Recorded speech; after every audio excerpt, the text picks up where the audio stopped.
사도신경으로 우리의 신앙 고백하도록 하겠습니다. 나는 전능하신 아버지 하나님, 천지의 창조주를 믿습니다. 나는 그의 유일하신 아들, 우리 주 예수 그리스도를 믿습니다. 그는 성령으로 잉태되어 동정녀 마리아에게서 나시고 본디오 빌라도에게 고난을 받아 십자가에 못 박혀 죽으시고 장사된 지 사흘 만에 죽은 자 가운데서 다시 살아나셨으며 하늘에 오르시어 전능하신 아버지 하나님 우편에 앉아 계시다가 거기로부터 살아있는 자와 죽은 자를 심판하러 오십니다.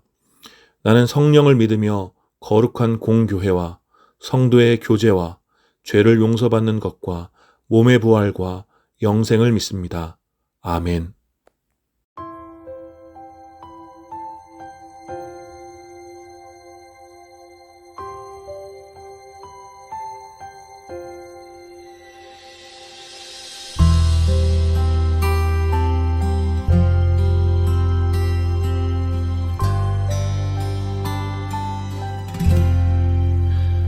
내 주의 보혈은 정하고 정하다 내 죄를 정케 하신 주 나로라 하신다.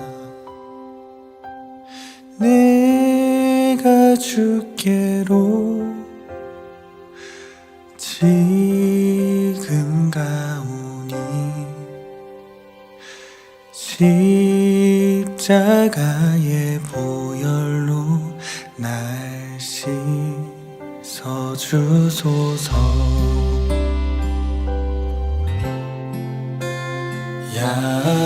약하고 주에도 주께로 나가며 힘 주시고 내 추함을 곧 씻어주시네. 내가 주께로 지금 가오니 십자가의 보혈로 날 씻어주소서. 나로라 하심을 온전한 믿음과 또 사랑함과 평안함 다 주려 함이라. 큰 죄인 복받아 살 길을 얻었네.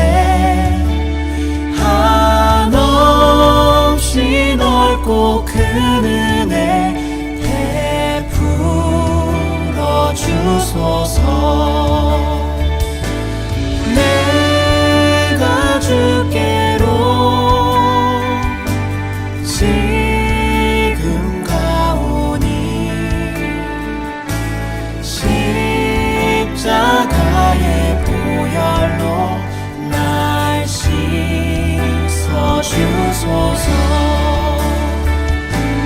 내가 주께로 지금 가오니 십자가의 보혈로 날 씻어주소서.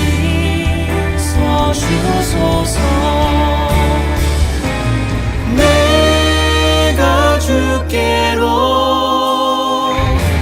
지금 가오니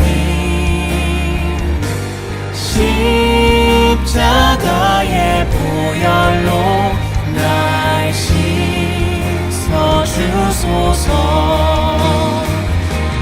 내가 주께로 지금 가오니 십자가의 보혈로 날 씻어주소서. 주소서.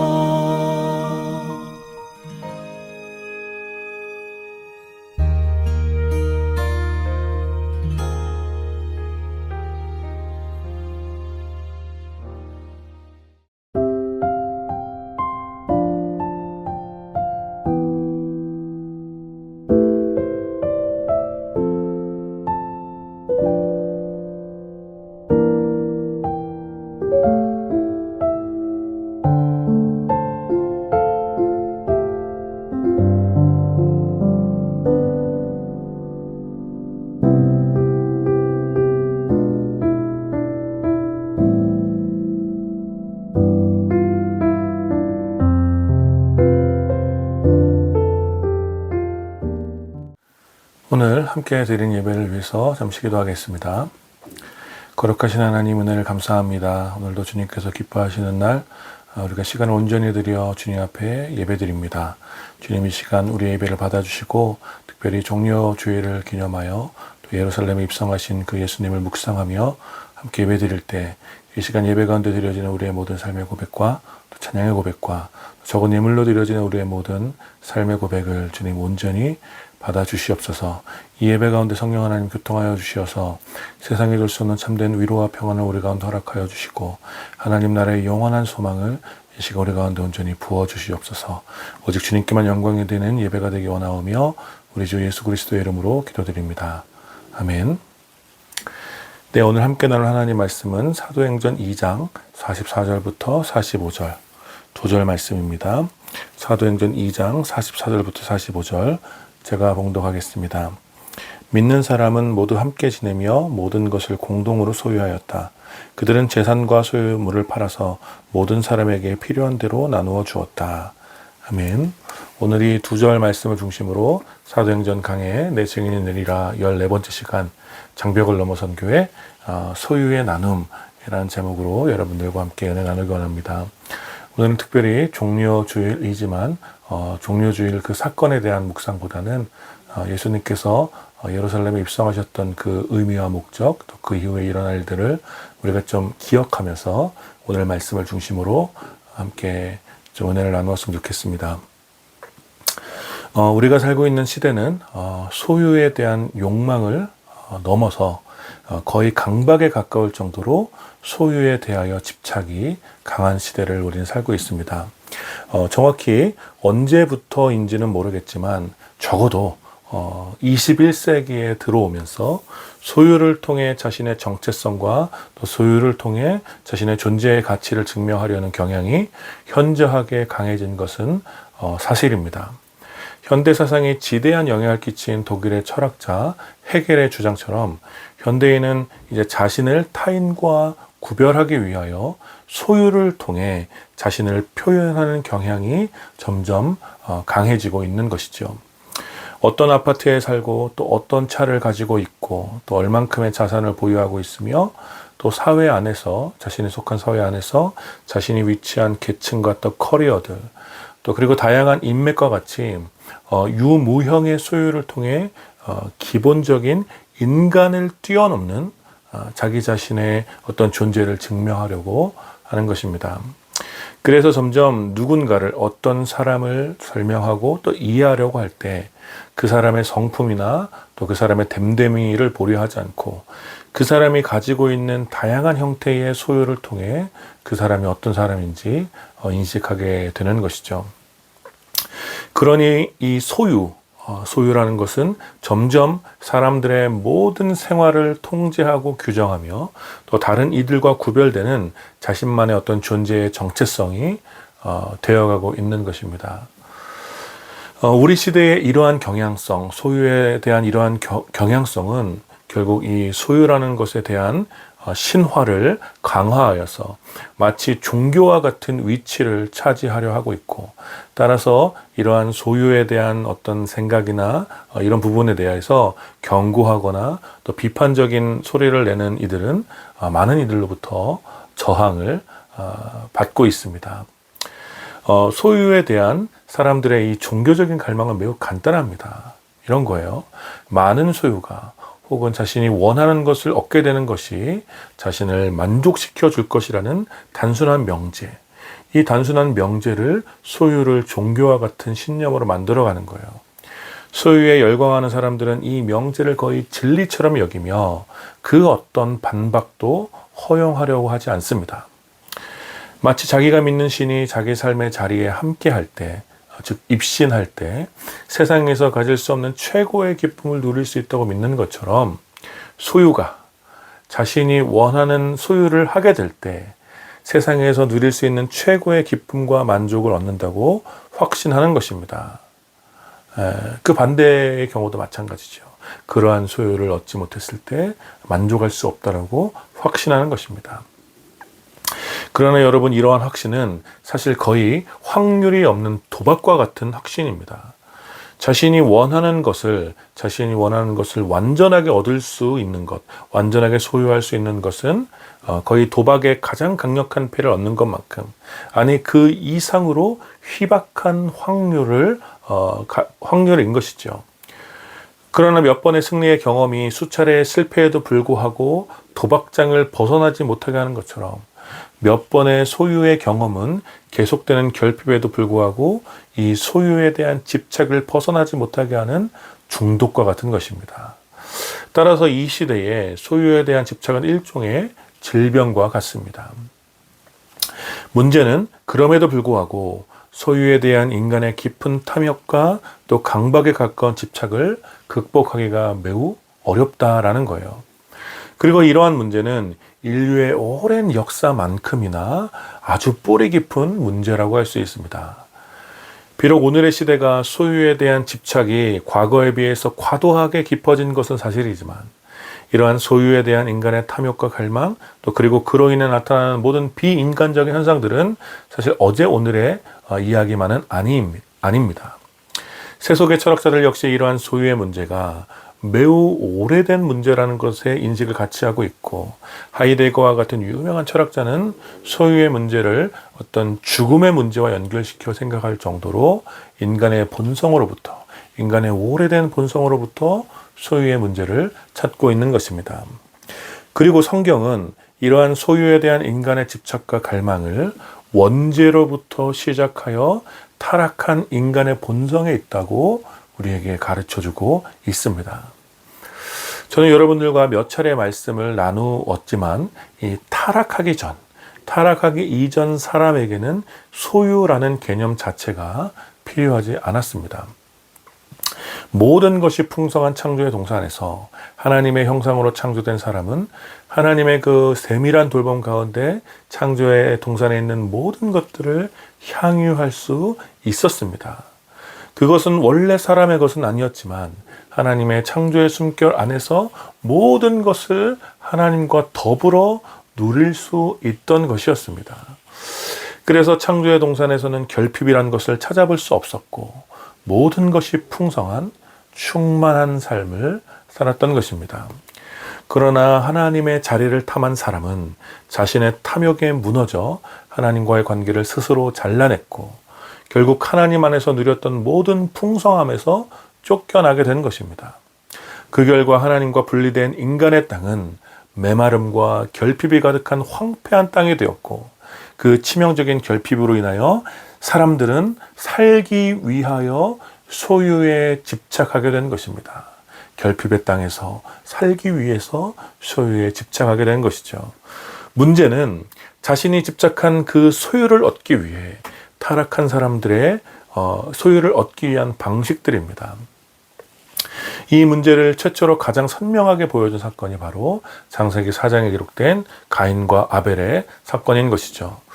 가인은 인정받지 못한 인정에 대한 욕구, 가인에게 없는 아벨이 가지고 있었던 그 인정에 대하여 그 인정을 소유하기 위하여 자신의 힘과 완력으로 아벨을 때려 죽이게 됩니다. 즉 어긋난 소유에 대한 집착은 가인 스스로에게 폭력의 정당성을 부여해줬고, 그 이후 창세기 4장이 보여주는 기록은 힘과 위력으로 소유와 권력을 늘려가는 폭력의 역사들입니다. 따라서 타락한 이후에 결핍의 세계에서 일어나고 있는 소유의 문제와 또 이 문제를 해결하기 위한 폭력의 방식은 타락한 인간 역사의 본성을 보여준다고 할 수 있습니다. 이러한 소유에 대한 집착과 또 소유를 얻기 위한 폭력적인 방식은 세속 사회에서도 분명히 문제가 되기 때문에 다양한 방식으로 이 문제를 극복하기 위해 노력해 왔습니다. 사람들은 계속해서 법과 제도를 만들어 이 소유와 폭력의 문제를 제어하고 통제하려고 했지만 사실상 그 어떤 법과 제도도 이러한 인간의 갈망을 완전히 넘어설 수가 없었던 것입니다. 그래서 이 문제, 즉 소유에 대한 탐욕과 집착의 문제는 그저 최악의 상황으로 치닫지 않도록, 함께 공멸하지 않도록 최소한의 제어만 할 뿐 완전하게 해결할 수 없다는 것이 역사를 살아왔던 사람들의 합의였습니다. 그렇다면 문제는 이것입니다. 우리는 정말 이 문제를 극복할 수 없는 것인가? 정말 소유에 대한 탐욕과 집착을 극복하고 소유보다 가치 있는 인간의 가치와 삶의 아름다움을 회복할 수는 없는 것인가? 우리는 정말 끊임없이 소유의 노예처럼 삶의 모든 에너지가 메마를 때까지 소유를 얻기 위해 살아야 하는 것인가? 우리는 정말 오직 소유를 통해서 우리 존재를 증명하고 우리가 누구인지 설명하며 우리의 만족을 누릴 수 있는 것인가? 우리는 정말 이 문제를 극복할 수 없는 것인가? 이 거대한 장벽과 같은 문제를 우리는 과연 극복할 수 없는 것인가? 이것이 질문이고 문제라는 거예요. 그리고 이 무거운 질문에 대한 성경의 대답은 물론 그렇지 않다라는 것입니다. 성경은 끊임없이 하나님과의 관계를 통해 연약한 인간이 추구하는 소유에 대한 탐욕보다 더 풍성한 삶이 하나님과의 관계 속에 있다는 것을 가르쳐 주었습니다. 그리고 그러한 삶을 실제로 살 수 있다는 것을, 그러한 삶을 실제로 누릴 수 있다는 것을 증명해 왔습니다. 그리고 이 대답에 대한 가장 선명한 증거가 오늘 우리가 함께 읽은 본문에 나오고 있는 거예요. 우리 다시 한번 읽어보겠습니다. 44절과 45절입니다. 믿는 사람은 모두 함께 지내며 모든 것을 공동으로 소유하였다. 그들은 재산과 소유물을 팔아서 모든 사람에게 필요한 대로 나누어 주었다. 이 사건의 배경은 이렇죠. 오순절에 성령에 임한 제자들은 방언으로 말하기 시작하였고 이 일을 신기하게 여긴 유대인들은 제자들 곁으로 모여들었죠. 그리고 베드로는 이 모여든 유대인들을 향하여 예수님께서 예언된 메시아고 이 예수를 죽인 살인자가 바로 이 자리에 있는 당신들이라고 선언했습니다. 그러자 그 자리에 모인 사람들은 두려워했고 우리가 어떻게 하면 좋겠습니까라고 물었습니다. 그리고 베드로는 그들을 향하여 회개하라고 권면했습니다. 그러자 그들은 그 자리에서 회개를 했고 성령을 선물로 받았으며 공동체를 이루게 되었습니다. 이렇게 세워진 최초의 공동체, 즉 초대교회는 우리가 몇 주간 살펴보았던 바와 같이 정답과도 같은 교회의 원형이었습니다. 이 새로운 공동체, 성령의 능력으로 또 회개를 통하여 세워진 이 새로운 공동체는 분명 과거의 공동체와는 달랐습니다. 그래서 이 공동체 자체가, 이 새로운 공동체 자체가 복음을 증언하는 역할을 했습니다. 이전까지의 유대인의 공동체, 이 새로운 공동체가 나타나기 전에 이전까지의 유대인의 공동체는 혈통과 계층, 또 지파와 계파에 따라서 권위와 질서가 결정되었죠. 그래서 대다수의 유대인들은 제사장의 무리와 서기관, 율법 학자들에 의하여 삶을 구속당하고 자유를 제한받았습니다. 그 모든 어떤 직급이나 이런 것들은 혈통과 계파에 따라서 이루어졌죠. 비록 그러한 구조 자체가 나쁜 것은 아니라고 하더라도 그 구조 안에서 권력을 잡은 이들의 타락과 불의한 양심은 많은 이들을 정죄하고 배제시키며 그러한 혐오와 폭력으로 자신들의 권위와 권력을 계속해서 강화시켜 왔던 것입니다. 그래서 예수님께서는 그의 공생의 기간 동안 계속해서 그 기득권을 가진 사람들을 비판하시고 그들에 의해서 소외당하고 정죄당했던 또 혐오의 대상으로 몰려 배제당했던 죄인들과 고아들, 과부와 병자들의 친구가 되어주셨던 것입니다. 그리고 이제 성령에 의하여 새롭게 태어난 이 공동체는 비록 사도라는 특별한 위치에 있는 사람들이 있었으나 그들 모두는 이 공동체 안에 나타난 성령의 역사 앞에 겸손히 순종했습니다. 어떠한 직분이나 지파가 또 어떠한 혈통이나 계층이 선택적인 리더십이 되는 것이 아니라 오직 성령이 주인 되시는 그런 공동체였다라는 거예요. 그리고 이러한 공동체, 성령이 주인 되시는 공동체의 가장 선명한 외적인 모습이 오늘 우리가 함께 읽은 본문의 기록과 같은 모습이라는 것입니다. 이 새로운 공동체에 속한 사람들은 모두 함께 지내며 모든 것을 공동으로 소유했습니다. 그리고 그들은 재산과 소유물을 팔아서 모든 사람에게 필요한 대로 나누어 주었습니다. 이런 모습은 지금도 매우 혁신적인 모습이지만 당시 이 새로운 공동체의 이러한 모습은 매우 혁신적이고 급진적인 변화였습니다. 아시는 바와 같이 당시 로마 사회는 철저한 계층, 계급 사회였고 소유는 그들의 어떤 재산과 소유물은 자신의 계층을 증명하고 자랑하는 방편이었습니다. 소수의 귀족들은 막대한 소유를 축적하고 있었고 대다수의 평민은 늘 궁핍했으며 노예는 자기 소유를 주장할 수 없었습니다. 일부 귀족들이 자신들의 소유를 기부의 형태로 사회에 환원할 수 있었으나 그것은 권력을 유지하고 명예를 지키기 위한 수단이었지 비천한 지위에 있는 이들의 필요를 채워주기 위한 목적이 대부분 아니었다라는 거예요. 이러한 문화적 배경에서 지금 이 새로운 공동체, 초대교회의 모습은 완전히 달랐다라는 것입니다. 이 새로운 공동체에 속한 사람들은 신분에 상관없이 함께 살았습니다. 그리고 자신의 소유를 주장하지 않고 모든 것을 공동으로 소유했습니다. 또한 공동체에 속한 누군가의 필요를 채워주기 위해서 재산과 소유를 기꺼이 팔아 필요한 대로 나누어 주었습니다.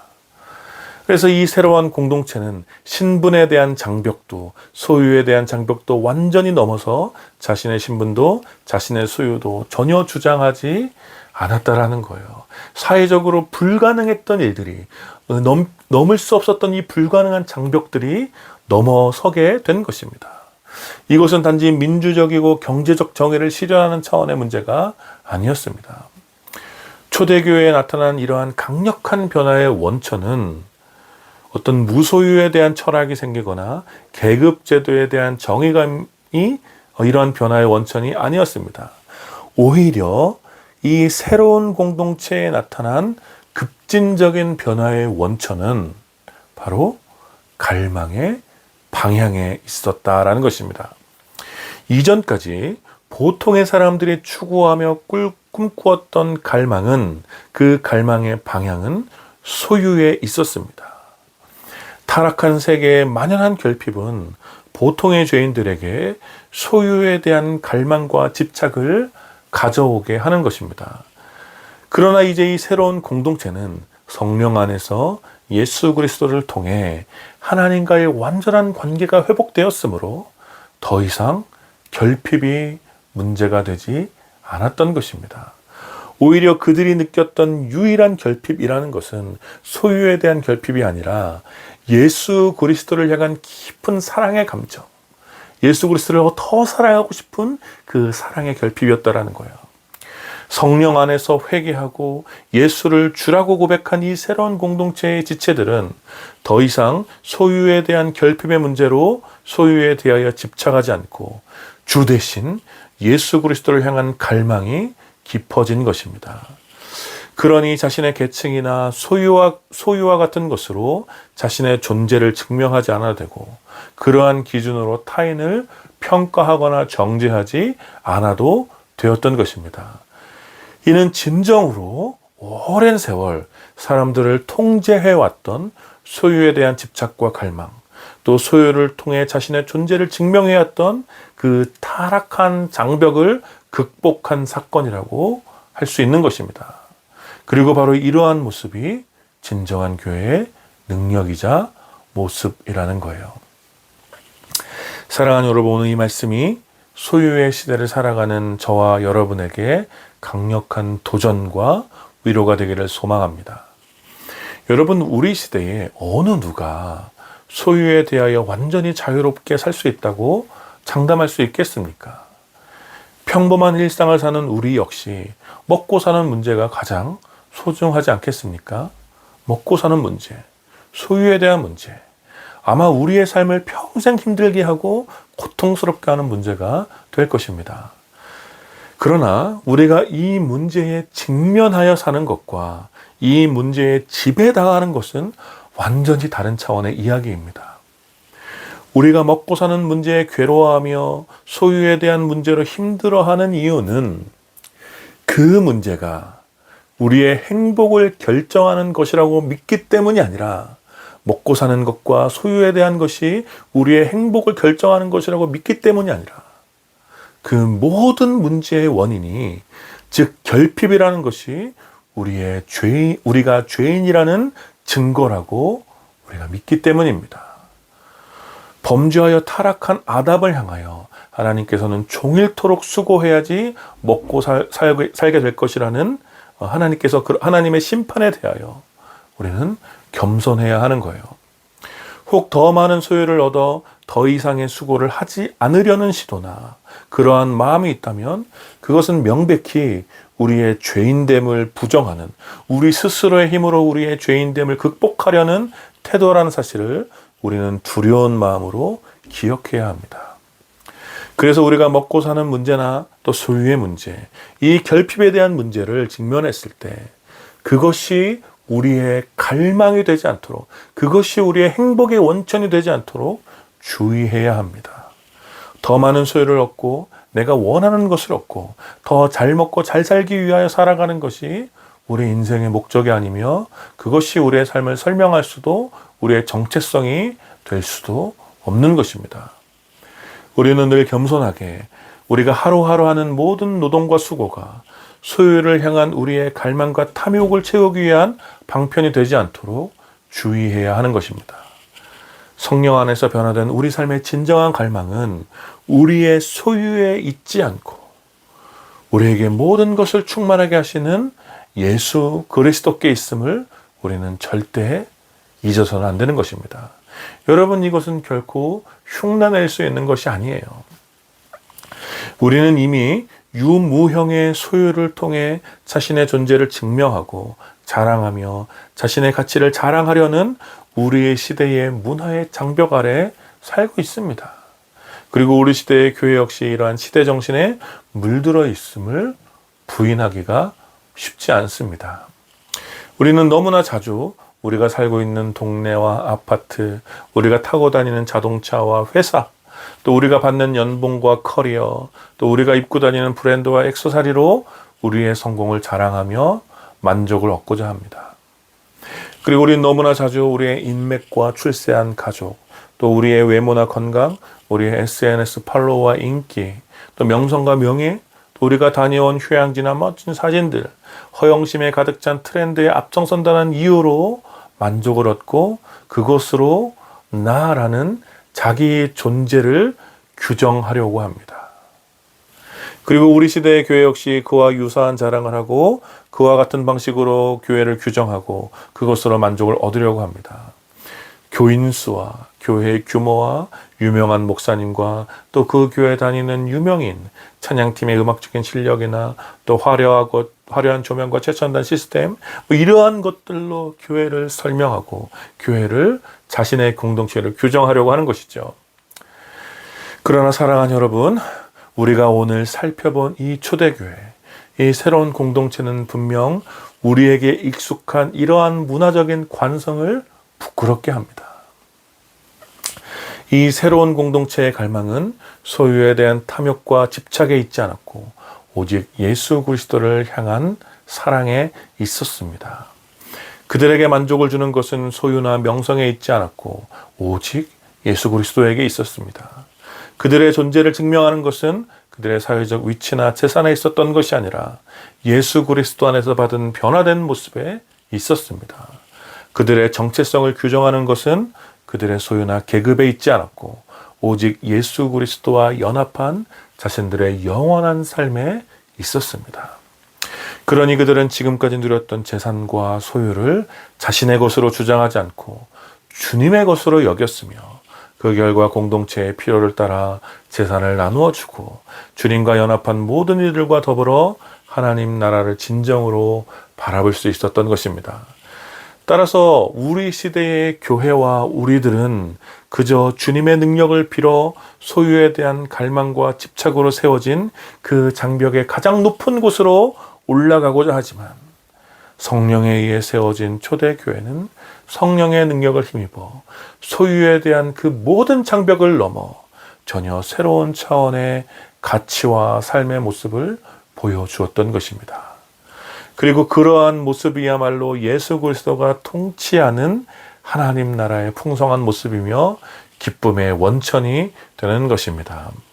그러므로 사랑하는 여러분, 오늘도 우리는 우리의 갈망이 무엇인지, 무엇을 향하고 있는지 두려운 마음으로 돌아보아야 합니다.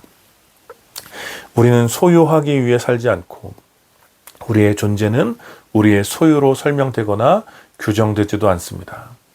우리는 오직 예수 그리스도를 위하여 살아가며 예수 그리스도로 말미암아 우리의 존재가 설명되고 규정되어야 합니다. 따라서 우리는 소유를 갈망하거나 소유가 우리 삶을 지배하도록 두어서는 안 됩니다. 우리는 그저 은혜를 힘입어 주님의 뜻을 성취하기 위하여 날마다 주님께서 보내신 일터에서 성실하게 일하며 수고하는 것이고, 더 많은 소유와 우리의 탐욕을 채우기 위해서 일하는 사람들이 아닌 것입니다. 그러므로 우리의 갈망은 우리의 소유에 있지 않고 우리의 삶의 목적 역시 더 많은 소유를 얻는 것에 있지 않습니다. 우리의 모든 갈망과 소원은 오직 예수 그리스도를 향한 사랑에 있음을 우리는 날마다 고백해야 하는 것입니다. 그리하여 우리는 우리의 갈망에 따라 우리의 소유를 자랑하지 않고 오직 주를 위하여 기꺼이 우리의 소유를 내어주며 누구든지 주를 위하여 필요에 따라 섬길 수 있어야 합니다. 여러분, 이러한 것들이 우리에게 아까운 것이 아까운 일이 되어서는 안 됩니다. 왜냐하면 그것이, 그러한 소유의 나눔과 필요를 채워주는 것이 그리스도 예수 안에 있는 우리의 갈망이기 때문에 그렇습니다. 그리고 이러한 갈망과 이러한 삶이 모여 우리는 거룩한 교회가 되는 것입니다. 따라서 여러분, 어느 시대나 진정한 교회는 소유에 대한 갈망과 집착으로 세워진 장벽을 넘어서는 새로운 대안이 되어야 하는 것입니다. 소유가 아닌 나눔이 기쁨이 되며 소유가 우리의 삶을 규정하고 설명하는 것이 아닌 오직 예수 그리스도의 사랑이 우리의 삶을 규정하고 설명한다는 사실을 교회는 모든 시대에 증언해 왔던 것입니다. 그리고 이제 우리 시대의 교회도 이것을 증언해야 하는 것입니다. 소유를 갈망하고 소유에 집착하는 이 비정한 시대에 교회는 새로운 삶의 대안이 되어야 하는 것입니다. 더 많은 것을 얻기 위해 신앙을 가지려고 하는 이들에게 모든 것을 내어주는 사랑이 교회의 본질이라는 것을 증언해야 합니다. 더 많은 소유가 우리 삶의 만족을 가져다 준다고 확신하는 이들에게, 아니 최소한의 소유가 있어야 살아갈 수 있다고 두려워하는 이들에게 예수 그리스도를 소유하는 것이야말로 진정하고 완전한 기쁨이 된다는 것을, 한 성령 안에서 공동체를 이룰 때 최소한의 삶의 필요가 채워질 수 있다는 것을 우리는, 이 시대의 교회는 강력하게 증언하고 행동으로 보여주어야 하는 것입니다. 사랑하는 여러분, 우리의 삶이 이러한 증언이 되었으면 좋겠습니다. 더불어 우리 홀씨교회가 그러한 증언을 하는, 그리고 그러한 모습으로 행동하는 공동체가 되었으면 좋겠고, 그래서 우리 시대의 교회를 회복하는 일에 마중물이 되었으면 좋겠습니다. 오늘은 종려주일입니다. 예수 그리스도께서 예루살렘에 입성하신 이유는 영광과 찬사를 받기 위한 것이 아니라 자신이 소유한 가장 강력한 생명, 자신이 소유한 가장 강력한, 가장 중요한 소유의 원천인 그 생명을 많은 이들과, 모든 이들과 더불어 나누어 주시기 위해서, 자신의 생명을 모든 이들을 위해서 내어주기 위해서 예루살렘에 입성한 그날을 우리는 기념하는 것입니다. 사랑하는 여러분, 예수 그리스도의 승리는 바로 이러한 나눔의 있는 것입니다. 그리고 그러한 모습을 보여주었던 것이 바로 초대교회 공동체였다라는 사실을 우리는 기억해야 합니다. 여러분, 이 말씀을 붙잡고 이번 한 주도 그리고 평생의 삶을 통해 소유를 향한 집착과 갈망의 장벽을 넘어서서 이제 새로운 삶의 가치와 기쁨을 증언하는 여러분의 삶이 되시기를 마음을 다해 진심으로 축원합니다. 아멘. 우리 함께 이 말씀을 기억하시면서 기도했으면 좋겠습니다. 특별히 이번 주간 우리가 고난 주간을 보내게 되어지는데 이 말씀을 붙잡고 소유에 대한 갈망과 집착을 우리가 좀 내려놓고 우리의 온전한 갈망이 오직 예수 그리스도를 향한 사랑이 될 수 있도록 우리의 소유에 대한 집착과 갈망을 내려놓고 오직 예수 그리스도가 우리의 갈망이 될 수 있도록 말씀을 기억하시며 기도하시고요. 우리의 삶과 공동체가 소유에 대한 집착과 갈망의 장벽을 넘어서서 새로운 삶의 가치를 증언할 수 있도록 우리 오늘 말씀을 기억하시면서 마음을 다해 기도합시다. 같이 기도하겠습니다. 거룩하신 하나님 은혜를 감사합니다. 오늘도 주의 말씀을 함께 나누며 우리가 여전히 남은 또 소유에 대한 갈망과 집착들을 또 내려놓습니다. 오전히 우리를 긍휼히 여겨주시옵소서. 여전히 내려놓지 못한 또 우리의 연약함이 있다면 주님의 말씀을 기억하며 초대교회에 나타났던 이 강력했던 이 모습들 오직 주님을 향한 갈망으로 인해서 그 모든 예전의 갈망들 얼마나 부질없는 것인지를 하찮은 것을 여기에 내려놓았던 이 초대교회 모습들을 바라보면서 하나님 우리의 삶이 그런 삶이 될 수 있도록 오전히 특별한 은혜가 부어주시옵소서.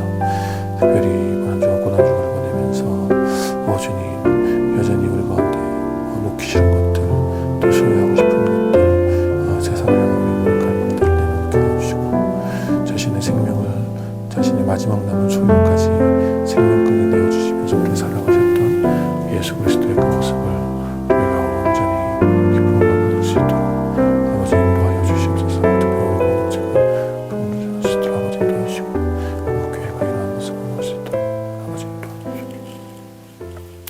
거룩하신 하나님 은혜를 감사합니다. 오늘도 주님의 말씀을 함께 나누며 성령 안에서 변화된 이 새로운 공동체가 또 자신의 모든 소유를 팔아 함께 생활하며 필요를 따라 나누어 주었던 이러한 혁명적인 모습들을 저희가 함께 살펴보았습니다.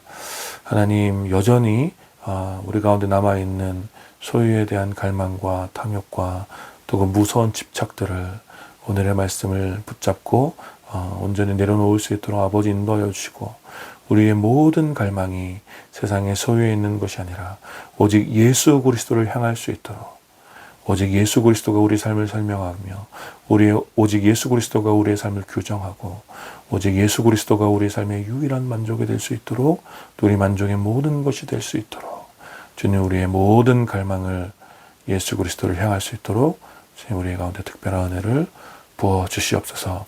하나님 특별히 이번 한 주간 고난 주간으로 저희가 보내면서 우리의 또 여전히 남아있는 소유에 대한 갈망과 탐욕들을 돌아보며 그 모든 것들을 내려놓게 하여 주시고 마지막 남은 자신의 소유 생명까지도 내어주신 예수 그리스도의 그 놀라운 사랑을 기억하며 우리도 우리의 모든 소유를 주를 위하여 기꺼이 내려놓고 오직 예수 그리스도 안에서 잠든 평화와 사랑과 또 기쁨 맛볼 수 있는 그러한 우리의 삶이 될 수 있도록 또 이러한 삶의 가치를 또 소유에 집착하며 살아가는 이들에게 보여주며 증언할 수 있는 그러한 우리 삶과 우리 공동체가 될 수 있도록 성령 하나님 이번 한 주간 특별히 우리와 함께하여 주시옵소서. 감사드리며 우리 주 예수 그리스도의 이름으로 기도드립니다. 아멘. 지금은 우리 주 예수 그리스도의 은혜와 성부 하나님의 다함이 없는 사랑과 성령 하나님의 위로하심과 교통하심이 이제 소유에 대한 모든 갈망과 집착을 내려놓고 오직 예수 그리스도를 향하여 우리의 모든 갈망을 드리기를 원하는 모든 주님의 자녀들과 또 이 예배에 참여하는 사랑하는 주님의 백성들 가운데 이제로부터 영원까지 함께 있기를 축원하옵나이다. 아멘.